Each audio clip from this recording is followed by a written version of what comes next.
Welcome to the RETSY podcast. Today we have on Carey Runyon. She's an associate broker with RETSY, but also one of our transaction coordinators.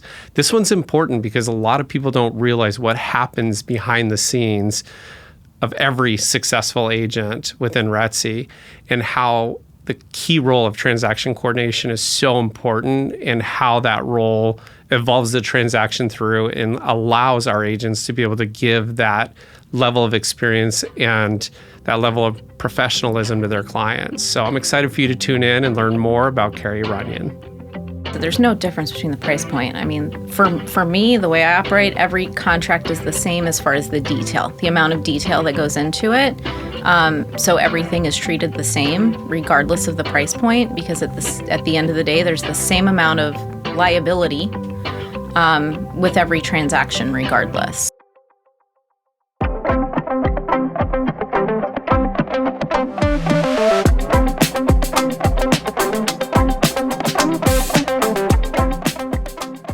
Welcome to the RETSY podcast. Today we're sitting down with RETSY Associate Broker and Transaction Coordinator, Carey Runyon. Carey, thank you for being here. Thank you for having me. Thanks for coming in.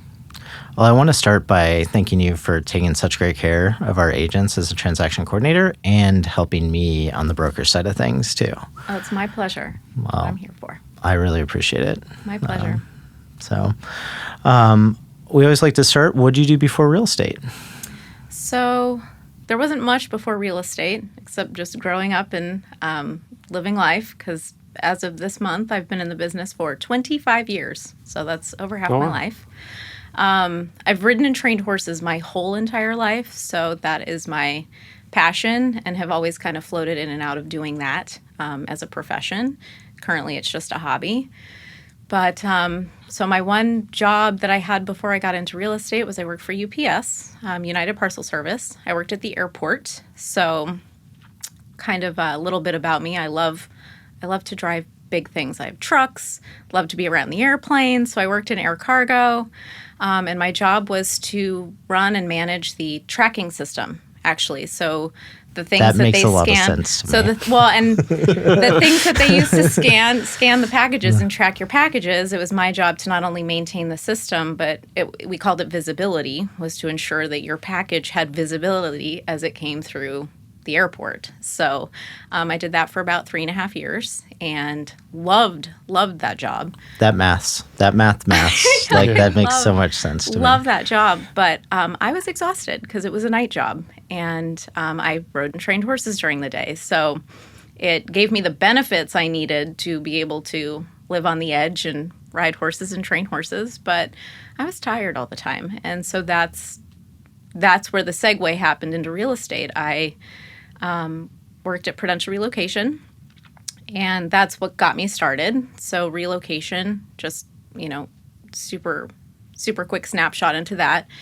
It's a company that helps corporations move their employees from maybe, either one state to another, across the country, across the world. And so that's where I got my start in real estate. And my job was as a property specialist. So there were 3 roles. There was the relocation manager. They managed the person moving. I was the property specialist. My job was to manage the agents and the sale of a property if an employee had a home to sell. And then we also had an assistant who worked on the team, so to speak, who facilitated a lot of the paperwork. But that's where I got my start in real estate, was as a property specialist. So I feel very fortunate in that I got to do real estate in all 50 states. Not only, and so I know where I don't want to do real estate based on paperwork, which I'm a huge fan of, obviously being a TC. Yeah. But so that's where I got my experience, my background, or my back end experience with paperwork, and I kept seeing all the commissions and things that agents were getting paid. So I thought, I want to get licensed. I'm going to try to sell, and got my license. Left Relocation. And the first brokerage I was with, within a month of being in the training program, the sales coach came to me and he said, you're going to be okay doing sales, but I think you're going to be better as a transaction coordinator with your experience with contracts and real estate and what you've done. And we actually have a job opening up as a transaction coordinator. Would that be something you'd be interested in? And I was so relieved that he came to me with that, because to be honest, I don't know that I would have stayed in real estate if that opportunity hadn't presented itself. So, well, knowing your personality and learning your background, I mean, it makes a lot more sense. I mean, a lot of people listening in, they don't understand transaction coordination, but, like the backbone to a really good brokerage of top performers is transaction coordination. Like, you're the one that helps keep us within deadlines, like making sure that our agents are doing the right things on the contracts. And the reality is, like, when you're a real estate agent, you're pulled in so many different directions, right? And like, let's take the bottom of the barrel brokerages, right? You're the marketing person. You have to write your own contracts. You're guessing on half the stuff you're writing on there. You're driving your broker nuts. It's like at RETSY, it's like, they can call you and have a contract properly written with the right terms and the right addendums, the right verbiage. It makes Matthew's life easier, makes the company smoother. And, I know we focus on going after the higher end agents that know how to do their business, but still even some of them are so busy that they rely on you. So then you manage the deadlines to make sure a seller doesn't miss deadlines or lose earnest money or do this and that. So, I mean, you're a key role within that whole transaction experience for the client to the agent. And this is why I love, like, our team of TCs within RETSY is just like, you become part of their team. It's just like, their ins and outs, who's out of town, what deadlines like need to go out.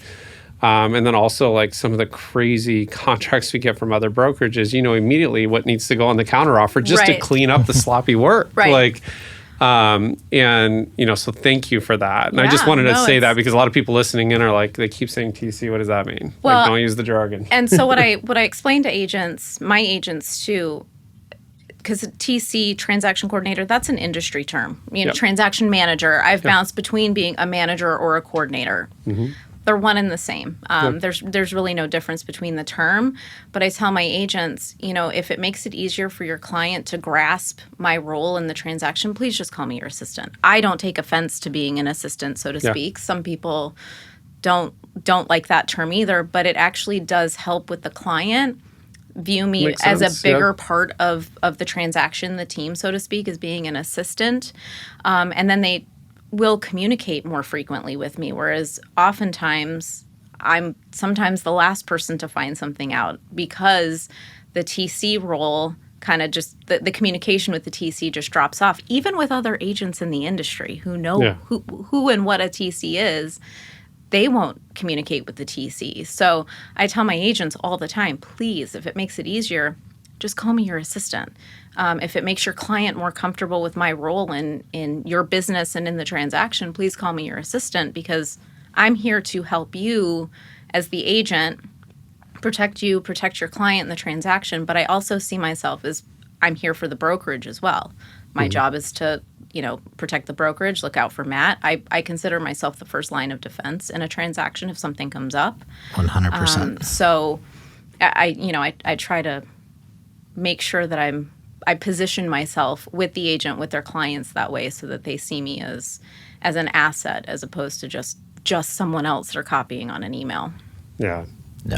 Well, it's just like understanding that role and how it supports the brokerage, and take the agents we have, and like RETSY's growth pattern's always been set within, like, if they fit the criteria, they fit the culture, and they understand us, like, they're welcomed in. I mean, most brokerages out there are just trying to hire anybody that can fog a mirror, and then they have these TC mills, I call it. It's like a puppy mill, essentially, where it's like 9 different people handling the files through, and they have to read each other's notes, and it takes forever to get stuff done. Which is like, I love the way we work, because you TC for my team. Yes. Yep. And it's like everything, the way we like things handled, how we like it handled. You don't ask questions unless, like, you really don't know. It's just like you can figure things out. It just makes our job so much easier. Like, I really feel like we have the best systems. I mean, you have so many brokerages out there that are, trying to copy what we do, but a lot of them just don't understand. A lot of it comes down to the culture and the systems that are in place and the people we put in those places that are like a key part to the success of the brokerage and the client relationship. Well, and what I love about RETSY and the model, so to speak, that RETSY has, because I've been at some of the biggest name brokerages in town. So I've been at all ends of the spectrum as a TC. I've worked at brokerages where, it's sink or swim as a TC. And if the office manager, managing broker, designated broker don't see the value in you as a TC, they're the ones who ultimately kind of have to sell your services to the agents. The agents aren't required to use a TC. And there's a cost associated with that. TCs get paid on a per transaction basis. So I've been in those situations where I've been at brokerages, and I generally gravitated towards working at larger brokerages because my success rate would be better as a TC. I'm a quantity business first because I only get, it's a flat fee every transaction. So I do want volume, and I can handle a lot. That's just how I work and operate. But what I was missing was the quality component. And so what I love about being at RETSY is that, yes, it's a requirement for the agents to work with the TCs because of the balance and the help that it gives them in their business. But you're hiring such quality agents that it's reflecting the quality that I can provide in my business as well. So I think that's huge. And the brokerage support that you give the TCs as well is tremendous, and gives the agents the confidence in working with a TC. Whereas, again, at some of these other brokerages, it's not only sink or swim as a TC, but if the agent doesn't do well with the TC or vice versa, oh, well, you don't have to use a TC. It's just optional. Yeah. So I really appreciate that. I think most agents, when they first learn about a TC, they're hesitant because they're like, oh, I don't want to lose control over writing my own stuff. But the second they use a TC, it's like they don't go back. Well, and I always lean on this training that I got at one of the other brokerages that I had. But to be a successful agent, you truly can't be in every role. You can't do your marketing. You can't be your own TC or doing your own paperwork and be out there selling at the same time. And so what a lot of agents also don't realize is that time is money. So while on the front side, especially if they're newer to the business or they're just getting things going, it sounds or seems expensive to have a TC, but truly, especially when they have a good TC behind them, they realize the time that it frees up. And that's one of the things it says even on my website. It's about the time it gives back to you to be able to develop your relationships, grow your business. And I even tell my agents, even if it's just that you need to have more weekends off, it's not to say that TCs are also 24/7, but we should hopefully be freeing up that time for you as an agent so that you can, have quality of life as well as having a good quality business. Yeah. So so I love that RETSY is very, very supportive, but very much a proponent of that business model.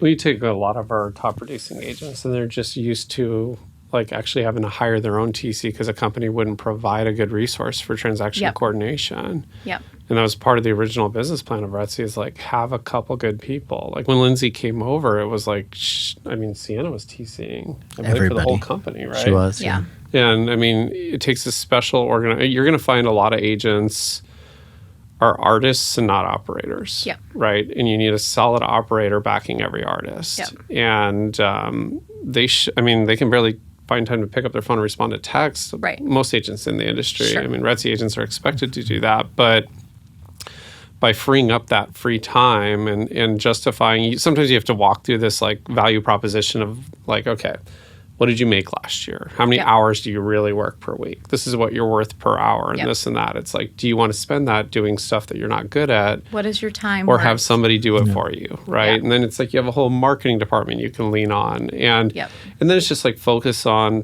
calling the past clients, calling the sphere, doing your follow-up calls, answering your phone, and being present. You'll be busier, you'll be more successful. And when they use a TC, it's just they get it, you know, especially when it's a good TC. It's I know some other agents that are frustrated with TCs, but it's always in a TC mill situation where there's 9 people managing one file, and it's it's chaotic and mistakes get made, and you become a number, not a person. And to lean on that, sometimes those agents, though, and again, what I love about RETSY and what drew me to being at RETSY, is that your agents are experienced with the contract too. So I'm not just facilitating paperwork for agents who don't know what they're doing with the contract. There's always going to be a question that comes up or an interpretation that needs to be figured out. But I'm also RETSY doesn't have agents that don't know the blanks we're filling in on the contract or don't know how to answer that question. I'm truly in a supportive role, and I know that my agents can answer these questions with their clients first. And if they're coming to me with a question, it's more to bounce an idea off, or, hey, I just want to make sure that I'm that I'm interpreting this correctly, especially if an agent from another brokerage wrote a contract with a vague term in the back. It's so important I always tell my agents, I'm going to make sure, tell me exactly what the conversation was, or tell me exactly what you're trying to accomplish in the contract so I can write it very specifically that way. Because so many times, too, I see things written in a way that... What do you call it? The creative writing section of the contract? Yeah. Page 8 is not creative. Page 8 is not the creative writing. Yeah, what is... We're not looking for essays here. Yeah, what exactly was the intent? The sky is blue, so we should write the sky is blue, not this varying shade of it. So, and sometimes too, I love, the agent said, but what the agent said kind of doesn't matter. What did the buyer and seller agree to in the contract? Because that's the instruction we have to follow. So, again, the quality of agent at RETSY, they know that. So we are truly writing, good, strong, clean contracts with very little room, if any, room for interpretation. So I love that. But some of these other brokerages, big TC teams or whatever, you get these contracts and you're like, what? Like, what were you thinking? Like, okay, all right, we'll figure it out. Almost, I'd say, out of how many transactions, if I had to wild guess, I'd say 50% of the first contracts you get, you have to counter or draw an addendum just to fix something that they messed up with, or asked for something that's not legal, or and especially checked cash, and when we have and the then they seller send over a pre-qualification form, and when we have the seller, and especially too, when I got my broker's license, which was back in 2010. The broker I worked for at the time, he actually said, here, you're going to get your broker's license because I need someone to start reviewing contracts. So as a TC, now with that experience as well, because that's, never mind that I'm in the paperwork 24/7 as a TC, but having that extra critical eye from a broker file review perspective, if RETSY's representing the seller, I get a contract, the first thing I have such a quick scan. But when my agent says, I need help with X, I'm like, okay, well, what direction are we heading? Is this a counter, or are we accepting it? Because if I send it for acceptance, I'm going to do an addendum right behind it to clean some of this stuff up. We get contracts with critical missing information, like a legal description or an assessor number. And it's one thing to make a typo. We're all human. We make mistakes. But literal blanks you are realize missing. A lot of agents don't even know where to find They don't know where to description. find it, or they don't realize there's key components that make up a legal description specific to that property. They don't know these things. So it's a little alarming. But again, that's where having a good TC behind you who's looking out for those items right up front in the contract, who's going to correct it, make sure the contract's compliant from the get-go is so important that agents don't realize is needed. I've gotten compliments from outside brokers in the industry that I respect that are not with RETSY, and they're like, we love getting RETSY contracts. The agents are always very professional. It's just properly written. You don't go through the headaches. We're not the only brokerage that goes through these headaches. You got to realize, there's new licensees every day. Yep. They get recruited by the multi-level marketing companies that are just designed to recruit any and everybody, and then it's just like they're kind of off on their own, or they can watch 60 hours of video, which they never do. And it's like the real experience in this industry comes from experience. Yeah. It's like at RETSY, we don't have a new agent training program. No. The reality is if you're lucky enough to be accepted by a team and taken on as a new agent, you're getting the best experience you possibly can, which is hand-holding through real transactions. Yeah. And sometimes you do some of that lifting too in your role. And we know that, and we appreciate it. Yeah. So, I thrive on the details, so I've it's heard. actually like I'm I'm OCD about it. So I actually take pride in being a perfectionist, especially when it comes to this stuff with the paperwork. Yeah. So if I make a mistake, trust me, I'm kicking myself harder than anybody else.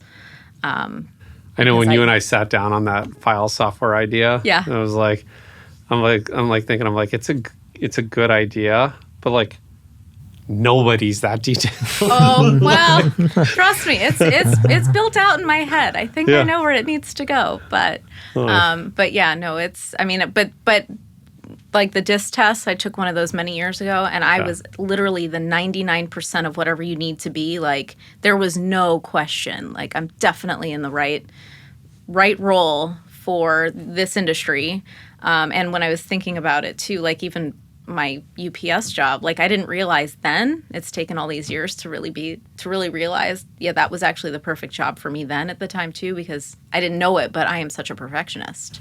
Yep. I mean, there's very little room for error in my book with me. So that's where I pride myself in being a TC. So, well, we represent people buying multi-million-dollar properties, and every home sale is important, regardless of price point. It's absolutely that person's most valuable asset 99% of the time. Yeah. So it's important that we get it right.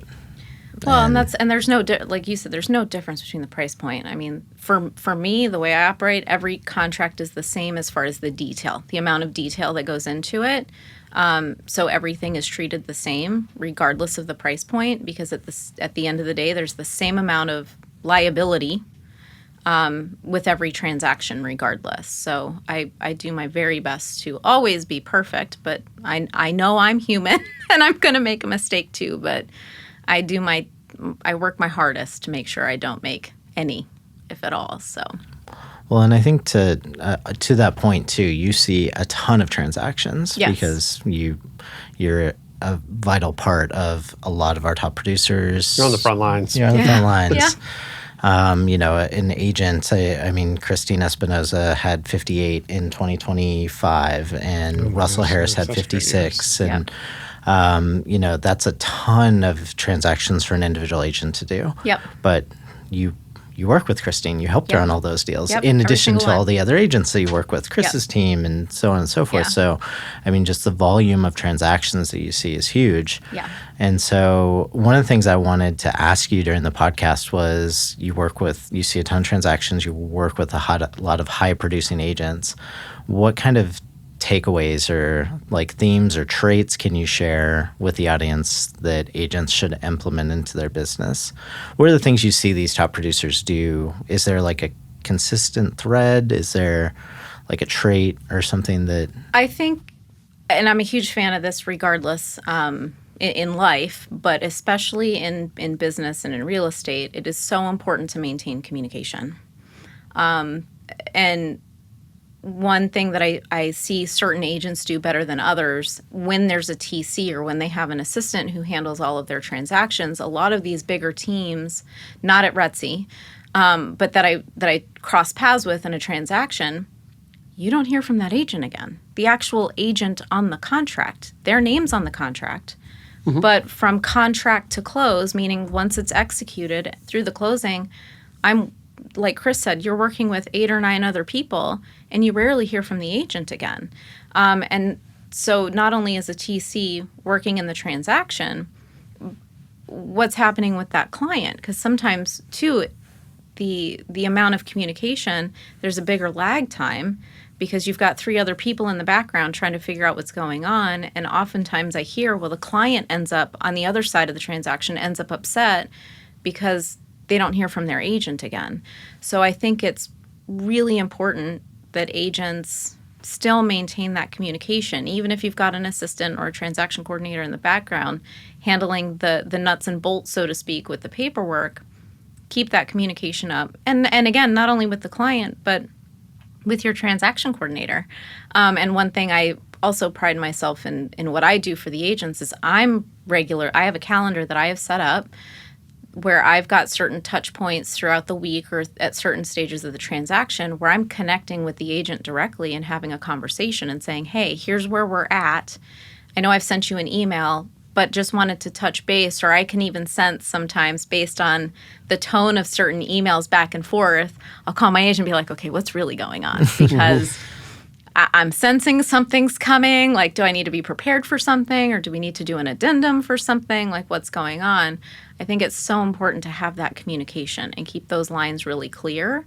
I just spoke to Chrissy on your team today, Chris. Like, Yeah. we've got several transactions going, had a couple, but I'm like, it's easier to call than fire off a bunch of texts or a bunch of emails to keep track of, and just have those conversations. Because I always say, too, even if it's going to be a tough conversation that you have to have, it's a lot easier to have it up front and get it done and out of the way, because it sets the tone that, hey, there might be a problem coming, or there is a problem coming, but I want to find the solution. And I also pride myself in being a solution-oriented person. I'll say, okay, well, here's the problem.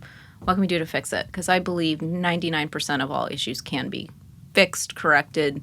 There's a solution.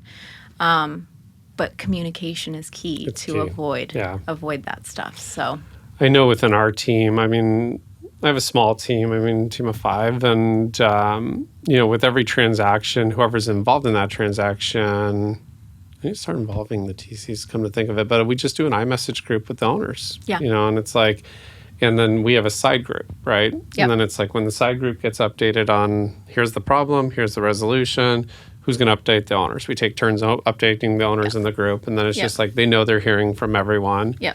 But also, like on the TC side of things, it is critical for communication and understanding what needs to happen. And part of your job is predicting what's going to happen. Yes.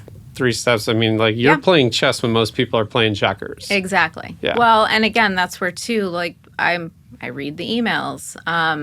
So I get a sense, sometimes there's a tone, or I'm in a transaction right now where the listing agent, we have the buyer, the listing agent disappeared. Yeah. And there was I think Matt even had to get involved. We're thankfully closing today, and this is where I'm not clear who talked to who or what happened, but Matt has the bat line to a major brokerage. Yeah, it got resolved with the seller, because the seller didn't want to sign documents and close because there was a major issue with the paperwork and miscommunication with her agent, and now we haven't heard from her agent. So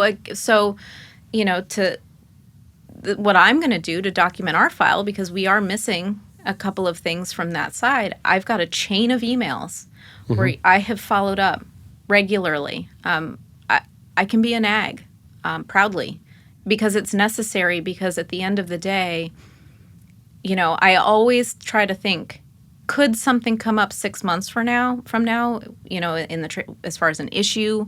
I'm going to make sure it's documented. So I'm going to be uploading this email that has this email chain to the file to make sure that we're covered, to show that we've asked for XYZ things and didn't get it back.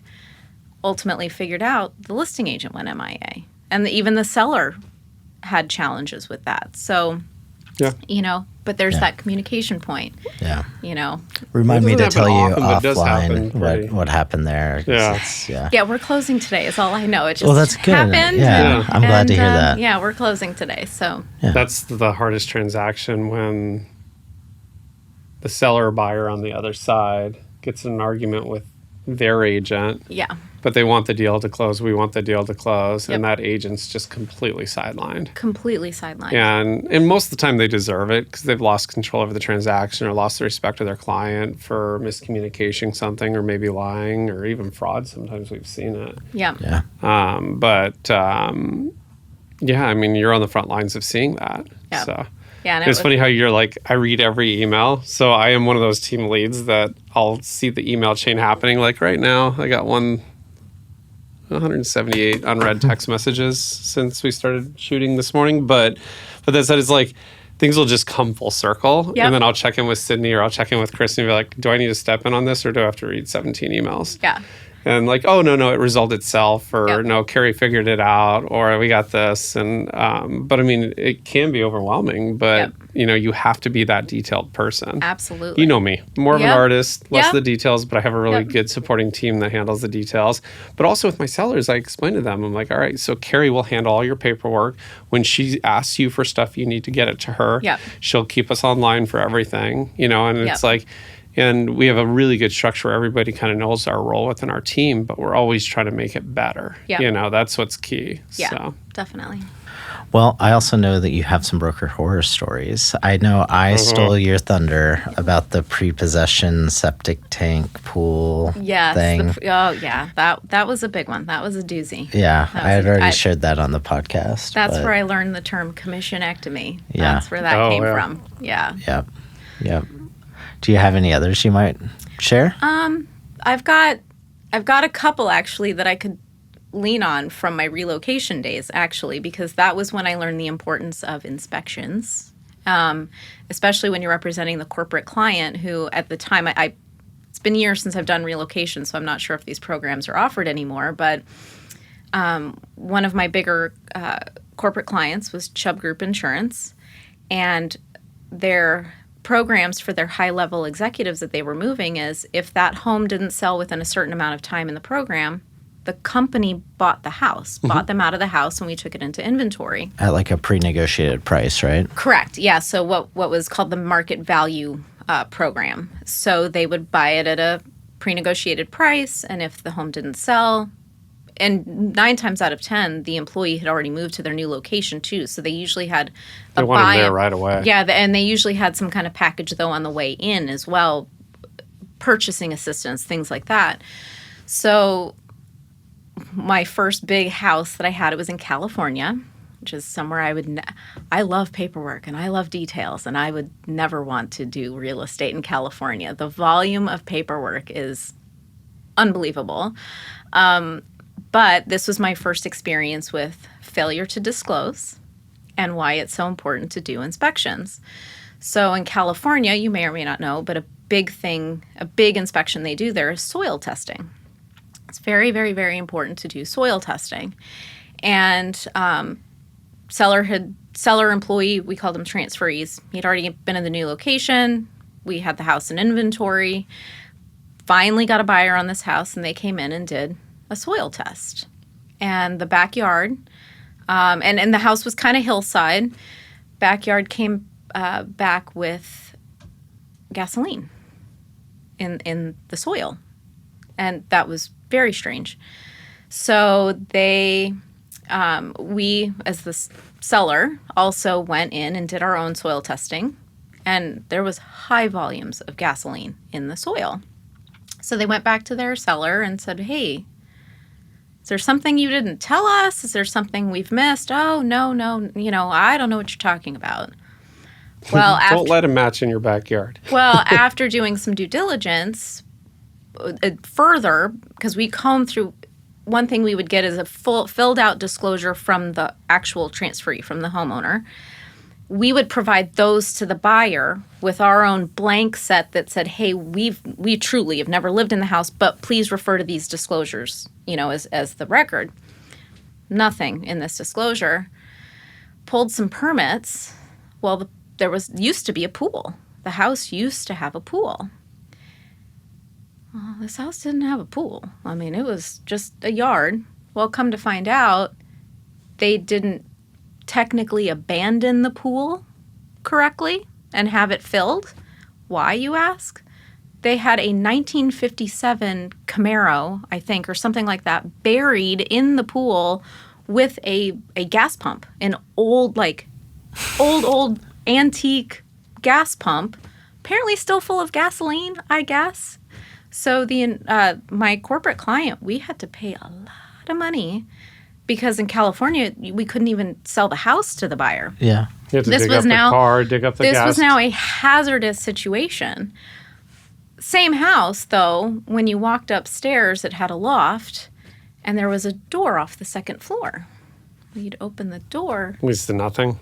Put a nice drop down to the Not bottom. even, yeah, so same house. So that was the first exciting thing. This was before we knew about the gasoline, but funny enough, it was the same house. So the corporate client ended up paying a lot of money to not only have all of this dug out, had to go through the process with the permits, to actually get it properly abandoned. Fortunately, it didn't technically affect the sales price as far as the buyer went, things like that. The buyer stuck through it all? The buyer stuck through it all. Wow. Because it was a tremendous location. I can't even remember the location. I just remember it was in California. And hillside, beautiful views. I think probably now, in today's market, that house would be millions and millions and millions, whereas, back 25 years ago, that house was, hundreds of thousands. So that was that story always stuck out for me. So even to this day, I'm very sensitive about disclosures, things like that. So did the transferee do that, or did that happen prior to their ownership? That part ended up out of that part of the story, I believe, because that's when the relocation manager had to get back involved. Because once the transferee moves, the relocation manager is essentially also done. Like once I was just dealing with the property and inventory, usually the transferee has moved on and you don't really have to talk to him again. So she had to get involved. I believe there was some cost and and this was a high-level executive as well with the company. So did she get her Camaro back? They cleared it off and everything? Yeah, no, that ended up... Chubb's known to cover everything. Yeah, so. No, that things got worked out, I think. But it did teach me, disclosure, how important inspections are, and that, hey, sellers may not always be honest about what's going on. So, do your due diligence. Another house that I did, this one was in Denver. It was a historic home, same situation, actually the same client. I think they maybe even rethought some of their home sale programs with their transferees after this one. But it was a historic home in downtown Denver. Seller had already moved. They bought the home out from the seller, and we finally got, and it was definitely a fixer-upper situation. So get the buyer in on it, and they go to do their inspections finally, because that was the one thing the corporations didn't do either. We don't inspect before taking it into inventory. We're just relying on market value and the disclosures from the seller. So buyer goes in there and does their inspections, and floor's crooked. The house is literally leaning, and they can't figure out why the house is leaning. So they get an inspector under there to look at the foundation. Well, this house, unbeknownst to us, was built up underneath. It was being held up by car jacks. The whole underneath. And they found that some of the old car jacks were starting to sink into the soil because of weather and, just time and all of that stuff. This house was held up by car jacks. So the seller just like, you just have to give it 2 lines every year. No, the seller, he was like, oh, yeah, I guess I forgot to mention that.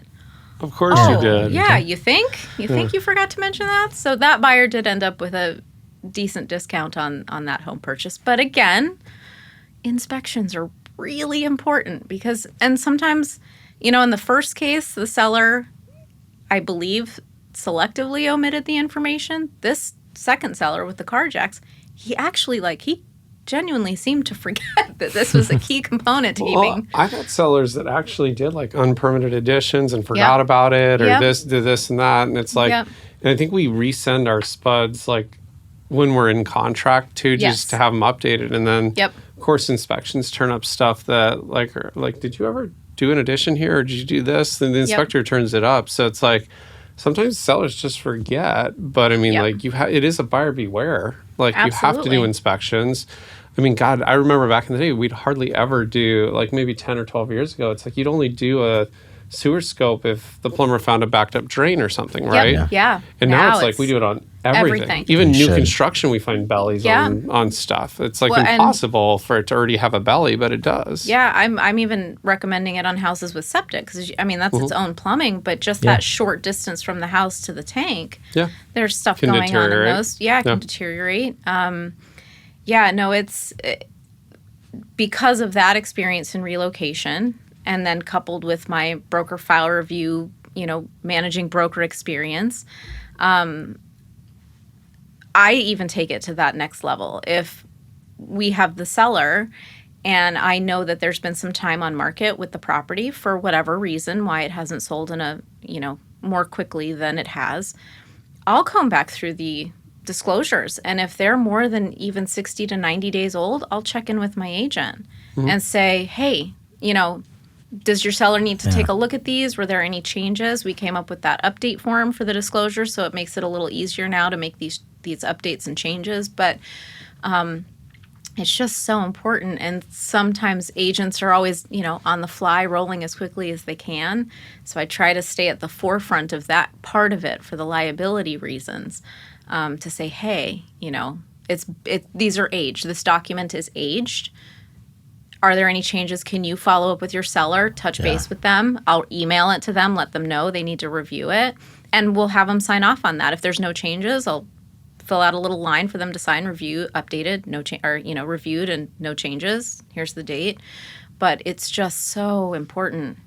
It's just so important. Yeah. And it protects everybody. It's doing good business, I think, doing that. So I still feel like that's the biggest misconception, is that the seller property disclosure statements is a buyer document. It's a seller document. It's a seller document. It's to protect the seller. Absolutely. And I feel like that's a misconception, I think, in the general public and amongst a lot of agents. Yes.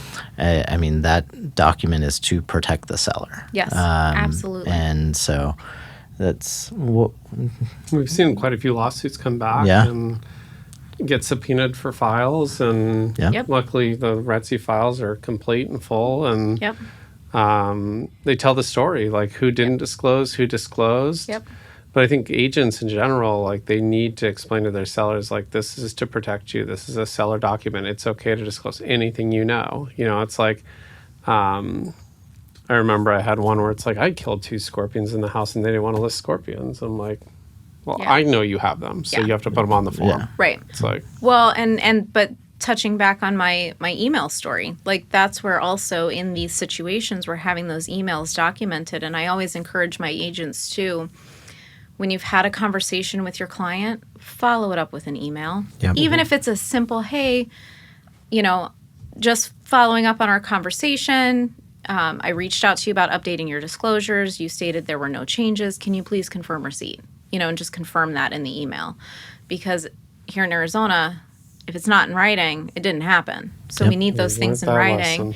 And email, especially more so than text. Texts are okay, but better than nothing. It's better than nothing, but an email, legally speaking, is the best source of documenting things in writing. Besides, obviously, if it ends up in the contract, it needs to be on the appropriate addendum. But keep those communications in writing. So again, with this transaction today that's going to be closing, I've got my chain, and that's going in the file, because if something comes up down the road, we can show these questions were asked and we don't have a response, or we don't have the document that was asked for in this email to solidify that part of the contract. So it's just communication. That's my biggest thing, I always say.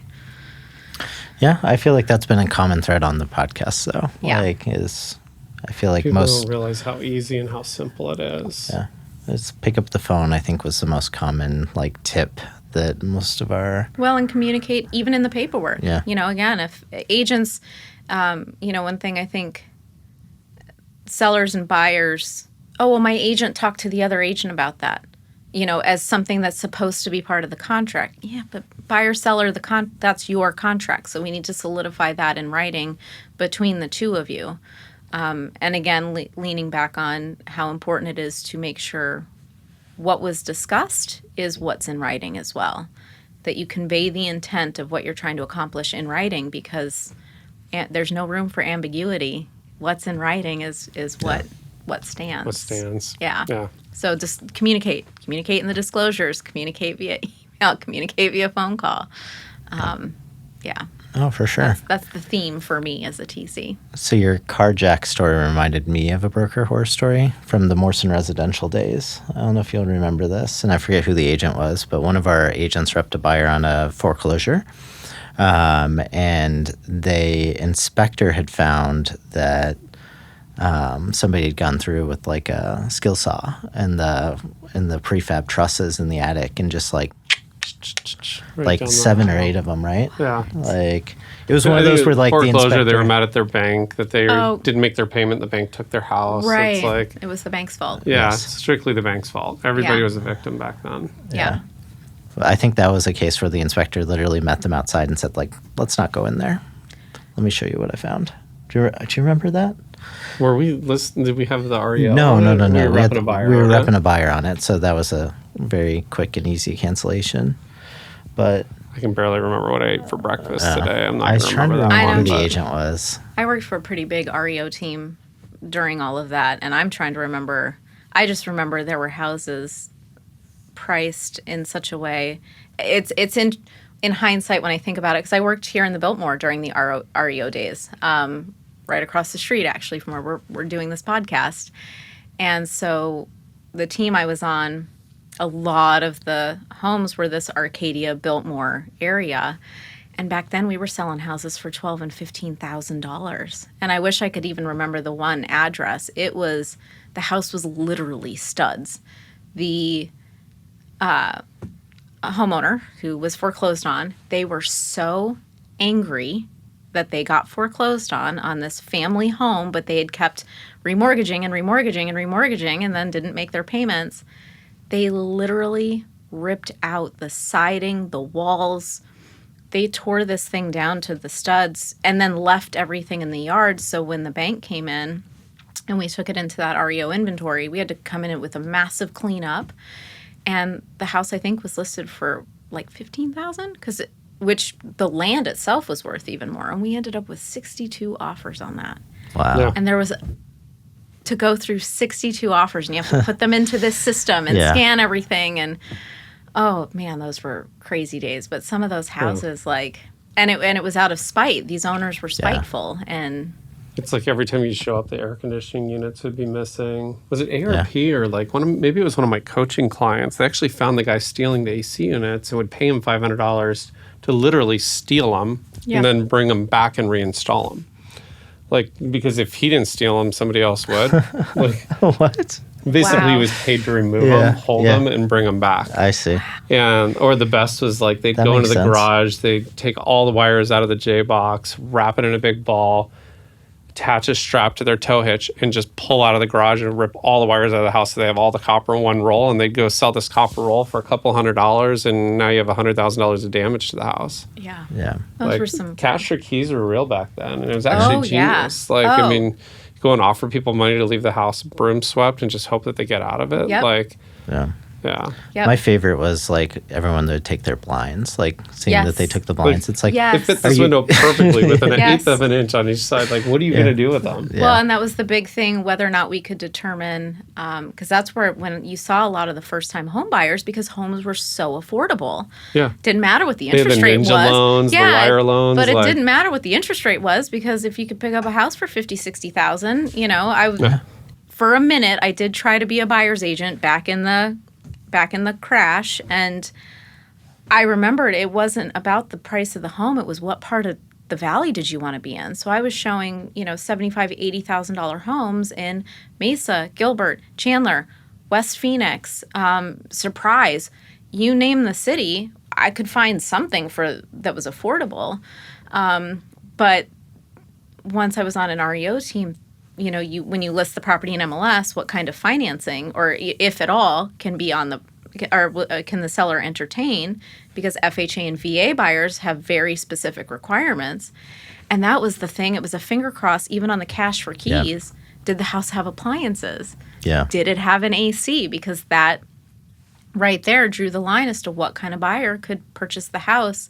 And the banks would even take into consideration, would it be worth it to install a fridge or an AC unit to be able to try to recoup some of the lost money, but be able to sell it to a first-time home buyer. So Yeah.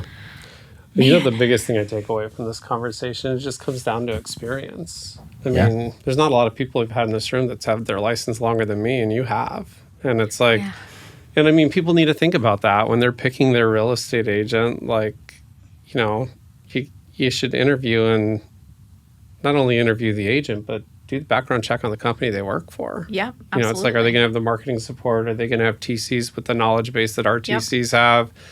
Will that experience be what they expect? And if you are somehow a seller or buyer listening to this podcast and you made it to the end, like do your due diligence on not only the agent but the company they work for. Absolutely. It's like absolutely. I think it's vitally important. And how is that agent being supported, or what kind of support team do they have? Because agents, you can be the best agent in the world, but you truly can't be the best at doing everything in that role as an agent. So, and if you are the best at all of that, then you're probably only selling 3 to 5 houses a year.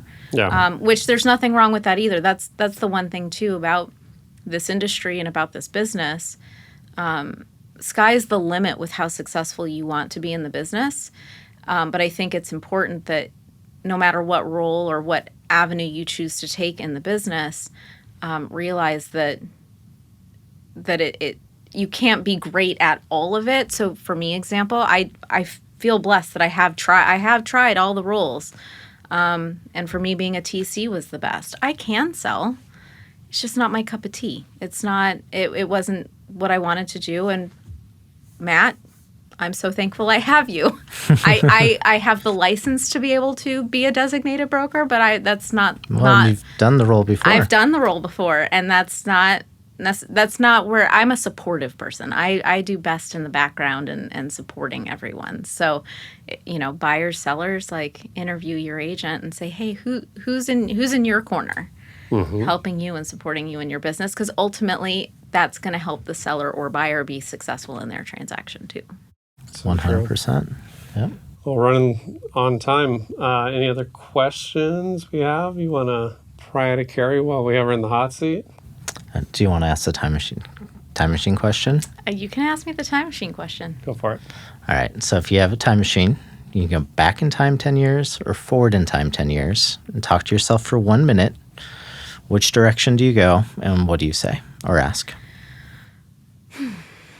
I definitely go back because I always say I wish I was this smart when I was like in my 20s. And I would tell myself, and I still preach this to myself to this day, but it's because I've learned it after all these years, so I wish I could tell myself then. But make sure to have that balance. There's certain balance, meaning you don't always have to say yes. It's okay to say no to certain things and learn when to say no. Because when you find balance with yourself, whether it's in the business or your personal life or balancing personal and professional life, that's when you're going to shine and be the best in your job and your relationships and how you're supporting people. Talking back on systems, once I developed my system for how I manage my files in my transaction business, sky was the limit for what I can do in supporting my agents and managing contracts and being as thorough and on top of it as I can be. But it affords me the time that I want to have, because remember, I ride and train horses too, and that's a pretty intensive, and it's a labor of love. I'll say it that way. It's a labor of love, but it affords me the time to be able to do that because I've figured out how to have that balance and where that line is and where my limit is. But creating a system that works for me, that gives me a lot of, the room to have a lot of capacity, helps me with that balance. So I think I'd tell myself that. Awesome. Yeah. I like it. When am I going to get the invite out to see some horses and go riding? Well, let's do it before it gets too hot. I love doing it. Let's do it before it gets too hot. We did a really cool Forbes event in Maui, and the options were like whale watching or horseback riding. And my wife loves whale watching, but she knows I love horseback riding. And I'm like, we can whale watch anywhere.